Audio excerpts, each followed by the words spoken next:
Dahan-dahan siyang lumapit. Hinawakan ang pinto at pinuksan. Walang tao. Pero basang-basa ang sahig. Parang may umiyak doon kanina lang. At sa salamin, may nakasulat, "Bakit ako?" Napaatras si Ana. Biglang sumara ang pinto sa likod niya. At doon, narinig niya ang iyak. Sa likod niya, dahan-dahan lumingon si Ana sa salamin. May refleksyon. Isang babae, mahaba ang buhok, nakatungo, umiiyak. Pero, paglingon niya, walang tao. Napatras siya.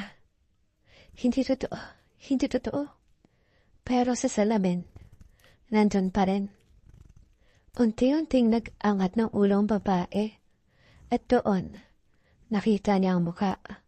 Maputla, namambaga ang mata, at nakatingin sa kanya.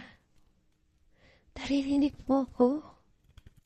Mahina, diretso sa tenga niya. Napagtakbo si Ana, palabas. Hindi na siya lumingon. Kinabukasan, nag-report siya. Pero walang naniwala. Hanggang sa may ibang estudyante na rin na nakarinig. At unti-unti, kumalat ulit ang kwento. Nasa CR tuwing gabi, may umiiyak. At kapag sinagot mo, kapag pinansin mo, hindi ka na niya iiwan. At hanggang ngayon, sinasabi ng mga estudyante na kapag nasa CR ka at may narinig kang umiiyak, huwag mong sagutin. Huwag kang magsasalita. Kasi baka ikaw na ang susunod na kakausapin niya.